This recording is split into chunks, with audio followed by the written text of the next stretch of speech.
Namaskar. In the series of refresher training manual for ministerial staff for Chandigarh, UT, Punjab and Haryana, today we shall have a look at chapter 4 of the said training manual, which speaks with regard to the journey of criminal file from filing till consignment. A criminal trial may initiate in any of the following ways: Challan under section 173 CRPC, criminal complaint, commitment order in sessions trial, Kalandra, untraced or cancellation report, summary challan, that is traffic challan, summary complaints under the provisions of Factories Act, Shop Act, etc. All criminal cases and applications are presented in the Judicial Service Center. Entries are made, CNR number is generated, and the cases or applications are sent to the respective Ilaka magistrate or sessions judge for allocation. Entry of allocation is made in the Judicial Service Center on information received. Thereafter, file is sent to the concerned courts. Generally, criminal trials are conducted by the magistrates and the Court of Sessions. The magistrate conducts trial and warrant cases and summons cases. A warrant case is one which relates to an offence for which punishment is more than 2 years. A summons case is one which relates to an offence for punishment is up to 2 years. Then a case may be instituted on the basis of a criminal complaint or FIR, and procedure of trial slightly differs in these situations. There are different procedures for filing and dealing with different criminal cases illustrated in the following charts. Summons case triable by magistrate on the basis of police challan. First, there would be an FIR, then investigation, then police challan would be filed by the police. Thereafter, copy of the challan would be supplied to the accused. Cognizance would be taken. Either the court stopped the proceedings under section 258 CRPC at the time of taking the cognizance, or serve upon the accused the notice of accusation. After serving the accused with notice of accusation, evidence of the prosecution would be recorded. Thereafter, examination or the statement of the accused under section 313 CRPC would be recorded. Thereafter, evidence of the defense would be recorded, and along with the arguments, bond under section 437A CRPC would be furnished. Thereafter, judgment would be pronounced. It may either result to acquittal or conviction. In case of conviction, the accused would be heard on the sentence, order of the sentence would be passed, and jail warrants would be issued if not released on bail to enable the accused to file the appeal. Talking about the steps with regard to the warrant case triable by magistrate on the basis of police challan, there would be an FIR. Thereafter, investigation would commence. Police challan would be filed after the completion of the investigation. Copy of challan would be supplied to the accused.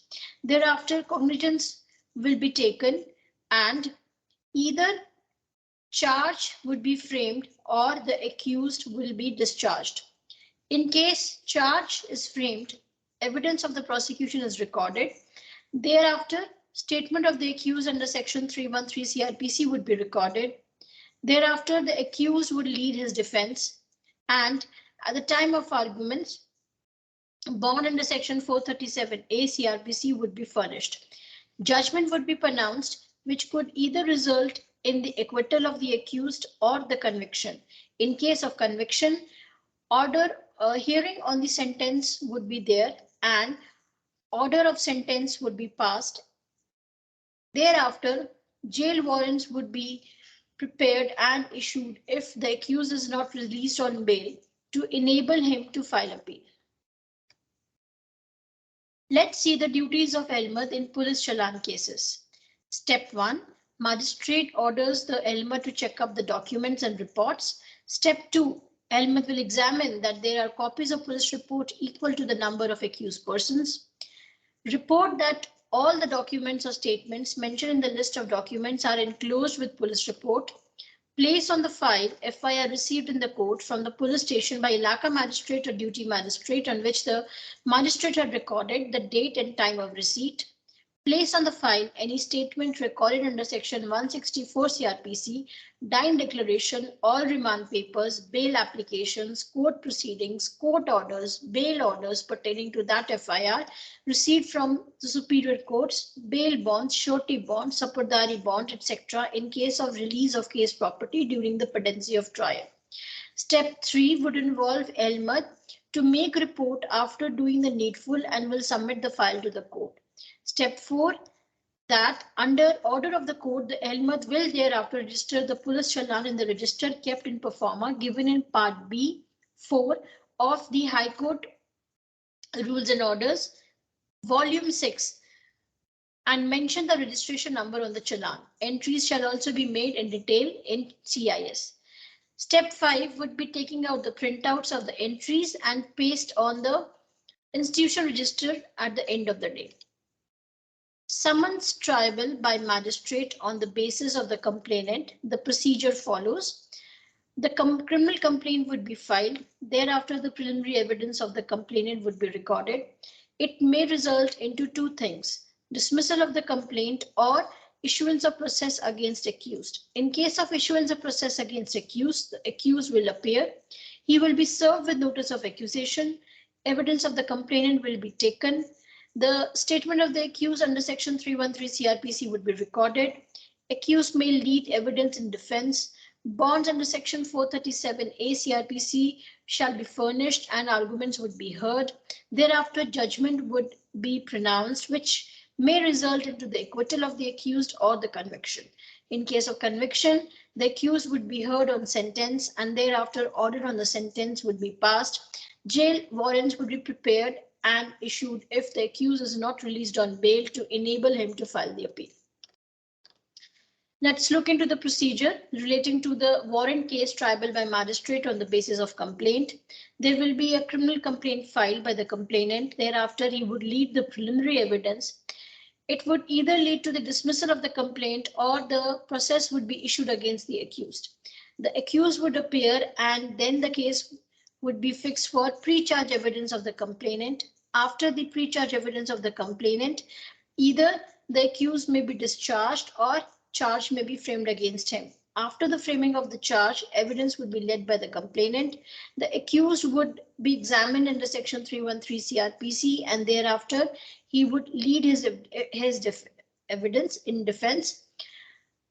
At the time of the argument, bond under section 437A CRPC would be furnished and the judgment would be pronounced, which would either result into the acquittal of the accused or conviction. In case of conviction, the accused would be heard on sentence and order on sentence would be passed. Jail warrants would be prepared and issued if the accused is not released on bail to enable him to file the appeal.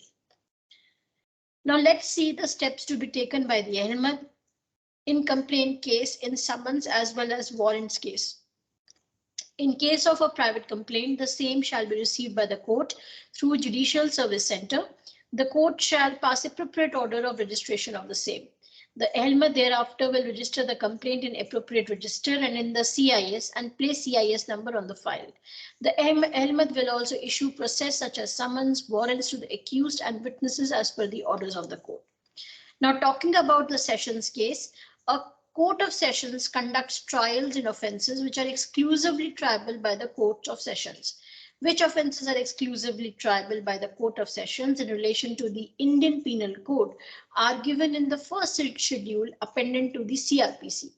Apart from that, certain special acts also confer original jurisdiction on the court of sessions to conduct trials. The following flow chart would reveal the procedure in sessions cases on the basis of complaint and police challan. Session case on the basis of complaint. First, there would be a criminal complaint filed before Ilaka magistrate. Preliminary evidence of the complainant would be recorded. Process would be issued against the accused. Accused would appear and he will be supplied with the copies of the case. Thereafter, the accused would be committed to court of sessions. It may result into three aspects Either the case be remanded or remitted if offences are not exclusively triable by Court of Sessions. The accused may be discharged also, or he may be served with a charge, with the framing of the charge. Thereafter, the prosecution would lead its evidence. Thereafter, the statement of the accused under Section 313 CRPC would be recorded. Evidence of the defense would be also led after that, and bonds under Section 437A CRPC would be furnished at the time of the arguments. Thereafter, it may result into two aspects. With the passing of the judgment, the accused may either be acquitted or he may be convicted. In case of conviction, sentence would be accorded to him on the hearing. Thereafter, the order of sentence would be passed and jail warrants would be prepared and issued if not released on bail to enable the accused to file their bail. Let us see the procedure with regard to the trial by Court of Sessions on the basis of police report or challan. First, there would be an FIR. Thereafter, the investigation would be initiated. After the investigation, police challan would be prepared and filed before the court. Police challan would be supplied to the accused. Thereafter, the case would be committed to the Court of Sessions by the magistrate. Cognizance would be taken by the Court of Sessions. It may lead to either remit or remand if offences made out are exclusively not triable by the Court of Sessions. It may also result to discharge or charge. With the framing of the charge, evidence for the prosecution would be there. Thereafter, statement of the accused under Section 313 CRPC would be recorded. The accused would lead defense if so required. Bond under Section 437A CRPC would be furnished at the time of hearing the arguments. Judgment would be passed after hearing the arguments, which may either lead to the acquittal of the accused or it may lead to the conviction of the accused. In case of conviction, hearing would be given to the accused on sentence and thereafter order of sentence would be passed. If the accused is not released on bail, then jail warrants would be prepared and issued to send the accused in jail. Now let's talk about the commitment of cases. The cases which are exclusively triable by the Court of Sessions are committed by the Ilaka Magistrate to the Court of Sessions for trial. Duties of Elmad of Committal Court in compliance with the order of commitment. Step 1. Receive the file with the order of the presiding officer for commitment of the case. Step 2. Arrange the file in accordance with instructions contained in Volume 4, Chapter 16, Part E, High Court Rules and Orders. Step 3. Attach statements under Section 164 CRPC or time declaration, if any, lying separately. Step 4. Prepare index of the file. Step 5. Prepare calendar as per format given in Volume 3, Chapter 24, Part A, High Court Rules and Orders. Step 6. Issue notice to the public prosecutor regarding commitment on Form number 31, Schedule 2, CRPC. Step 7. Make entry in Register number 1 in column number 14 and 18. Step 8. Prepare letter reporting committal of the case to the sessions on Form number 144, Volume 6, Part B, 3, High Court Rules and Orders. Step 9. Make necessary entries in dispatch register and transmit the file to the Court of Sessions. Step 10. Comply with the directions contained in the chapter of transmission of record. Now, with regard to the procedure to be followed by the Elmad of the Court of Sessions on receipt of the case by the commitment. Step 1. Check the file and tally with index. Step 2. Put up the file before the presiding officer who shall order registration of the case. Step 3. On receipt of the record with orders of the presiding officer to register the same, make entries in register number 5. Step 4. Prepare fresh index for session trial. Step 5. Proceed with the matter as fresh institution and comply with the orders from time to time. Talking about the death reference to the High Court, the documents to be forwarded to High Court when sentence requires confirmation. If the sentence is one which has to be referred to the High Court for confirmation under Section 366 of the Code of Criminal Procedure, the record of the Court of Session, with the exception of the final judgment, should be submitted in original. In addition to the typewritten copy of the judgment, which takes place of the original retained in the Court of Session, 2 extra typewritten copies will be forwarded for use in the High Court, together with the typewritten copies of the following documents on the Sessions record. First report at police station, if any, inquest report, charge sheet, record of evidence in Court of Session, material documentary evidence, if any, and statement under Section 313 CRPC 1973. Note 1. Photographs and electronic evidence should be treated as documentary evidence, should be marked with letters like other documents, and should always be sent to the High Court. Note 2. One of the copies of the record to be forwarded under this rule should be authenticated in the manner laid down in Rule 7 of Chapter 25, Part G of Volume 3 of High Court Rules and Orders. Typewritten copies of records and judgment to be sent to the High Court whenever the appeal of a person convicted by a Court of Session is forwarded to the High Court. Particular care should be taken to see that the petition of appeal is accompanied by a typewritten copy in English of the whole proceedings of the Sessions trial. When the sentence is one of death or imprisonment for life, 2 typewritten copies of the record should be sent. Reference to the High Court for confirmation of death sentence should be in prescribed form. The copy of the final judgment should be signed by the Sessions Judge himself and not by the Superintendent or other office of the court on his behalf, as certifying such copy to be true copy. Now let's see the procedure with regard to the traffic police challan cases and other summary challans, for example, Factories Act, Shop Act, etc. Step 1. List of police challan in duplicate along with police challan be presented to the Ilaka Magistrate by a police official through Judicial Service Center. Step 2. Ilaka Magistrate will endorse and direct the ELMA to comply. Step 3. ELMA will receive the challans, give receipt to the police officials after checking, counting the challan and comparing with list. Step 4. ELMA shall make an entry in register number 13, Register of Traffic Cases, Volume 6, Part B4, High Court Rules and Orders. Step 5. Enter the serial number as in the register on the second copy of the list and hand over the same to the police official with his helmet signature. Step 6. Arrange the challan according to the dates fixed by the police. Step 7. Enter all challans date-wise for disposal, even if the accused does not appear. His challan be entered in the register. Notice be issued to the accused absent. Step 8. Decided challans to be consigned to record room. Caution.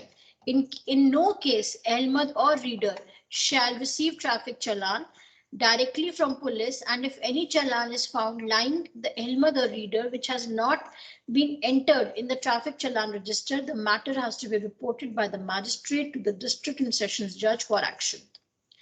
Cases under Factories Act and Shop Act are also tried summarily. The only difference is that entries are made in the register number 11, High Court Rules and Orders, Volume 6, Part B4. Rest of the procedure is the same.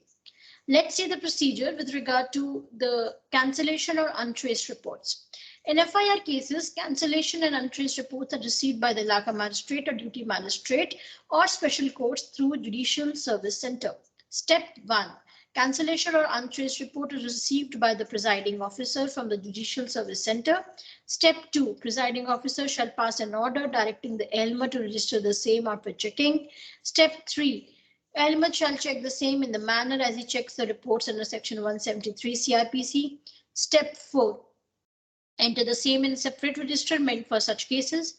Step 5. Cancellation or untraced report be put up before magistrate for further proceedings. Step 6. As soon as the order accepting the cancellation or untraced report is passed by the court, the file, excluding orders passed by the court, shall be dispatched by the ELMA to the SSP or SHO or quarters concerned as per directions issued by the court, along with the copy of the last order passed by the court. Step 7. Make an entry thereof in the dispatch register and hand over the record to the NAIB court against a proper receipt for delivery to the quarter concerned. Step 8. The NAIB court will bring a receipt from the quarter concerned and the same shall be placed on the record by the ELMA. Note. In some cases, court issues notice to the complainant before passing final order. In all those cases, the cancellation or interest report shall be entered in the cause list on the date of hearing, and on each date, proceedings shall be recorded on the file. Action shall be taken by the LMAT in accordance with the orders passed by the court. Step 9. After pronouncement of the final order, the judicial papers shall be consigned to record room. Appeal in criminal cases. Appeal is filed in the Court of Sessions against the judgment of the criminal case passed by any magistrate. It is the discretion of the session judge to keep it with him or to entrust it to any ASJ. The law and procedure of filing criminal appeals is contained in section 372 to 394 CRPC. Appeal is filed before appellate court, either against conviction by the convict or against acquittal by the victim and state and on the ground of inadequate compensation by the victim. Appeal against conviction. Step 1. Appeal is filed as fresh institution checked by reader necessary orders passed by the court. Step 2. If sentence is suspended, bail bonds are to be furnished by the convict before the court. Step 3. LMAT shall make entries in the CIS and forthwith issue release warrants. Step 4. Enter the same in dispatch register, hand over the release warrant with due promptitude to the Naib Court for onward transmission to jail. Step 5. Personal bonds to be executed by the appellant in jail shall be returned to the court. On receipt, LMAT shall place the same on the record with bail bonds. Where appeals not dismissed summarily and admitted for hearing, notice of time and place of hearing to be issued to the respondent or his pleader. When appeal is finally decided, LMAT shall comply with the final order of the court. He shall enter the result of the appeal in the designated register. In case of acquittal in appeal, if appellant is in jail, LMAT shall prepare the release warrant and send to jail. In case of modification or reduction of sentence in appeal, if appellant is in jail, LMAT shall prepare reduction of sentence warrant and sent to jail. File of trial court shall be returned to the same quarters from which it was requisitioned along with a copy of the judgment in appeal. Appeal file shall be consigned to record room. Procedure where bail bonds forfeited under section 446 CRPC.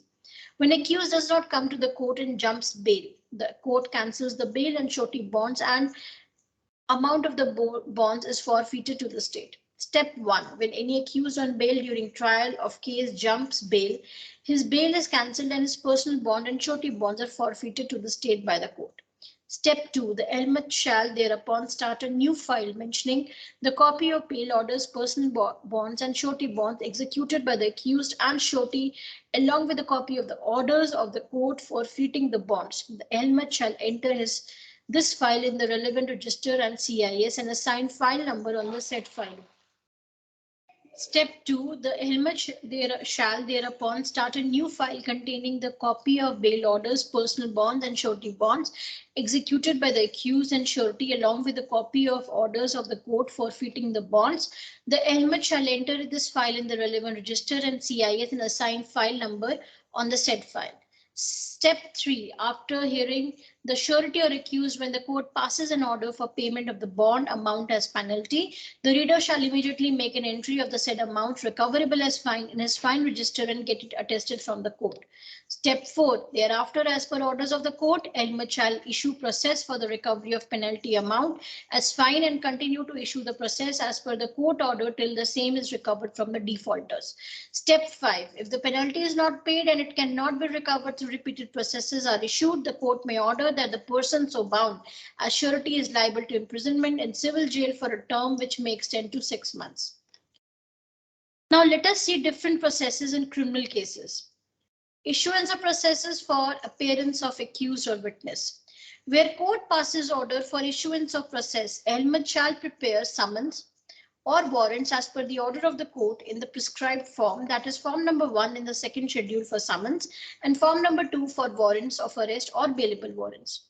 Process shall be in writing in duplicate, signed by the presiding officer and shall bear seal of the court.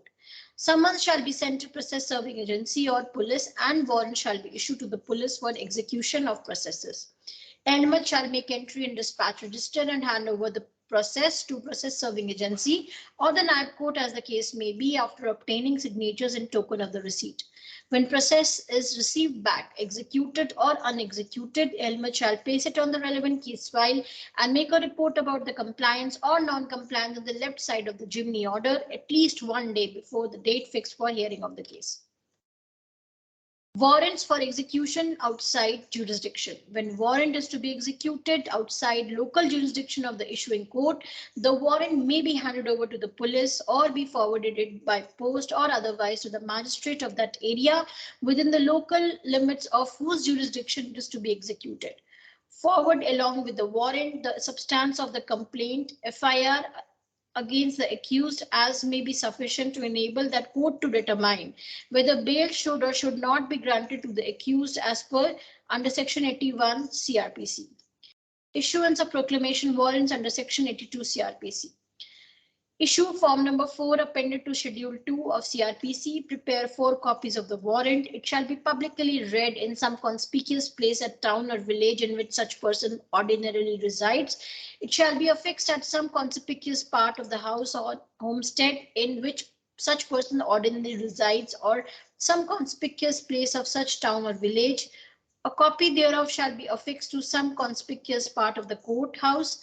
The court may also order for publication of proclamation in newspaper. 3 copies are to be affixed and 4th copy is to be returned back to the court with report. With regard to the procedure regarding rearrest in cases of appeals in High Court, similar action may be required in cases where convict files appeal against conviction, where convict on bail is not present before High Court despite order. Even before appeal is dismissed, rearrest warrants are to be issued. In certain cases where accused is acquitted by the trial court, the appeal is admitted or decided by the High Court, reversing the acquittal. The High Court at times passes orders that the accused be rearrested and produced before the court. In all those matters, Ahmed will put up the orders received from the High Court before the court of CJM and receive further directions from the court. Issue and enter the rearrest warrants in register number 26, register number 16, volume 6, part B5, High Court Rules and Orders. Send the warrants to police station concerned for its execution. When such convict is produced before the CJM, sentence warrant has to be prepared as per the orders of the Superior Court. The Honorable High Court has to be informed on completion of the process. The bail bonds and surety bonds, if any, executed by the accused or convict before CJM shall be forwarded to the High Court for being placed on the record of appeal file. So that is all with regard to chapter 4. That is the journey of a criminal file from the institution to its assignment. In the next video, we shall be looking into the chapter 5, which relates to the general duties of Ahmed. So till we meet with the next video, Namaskar.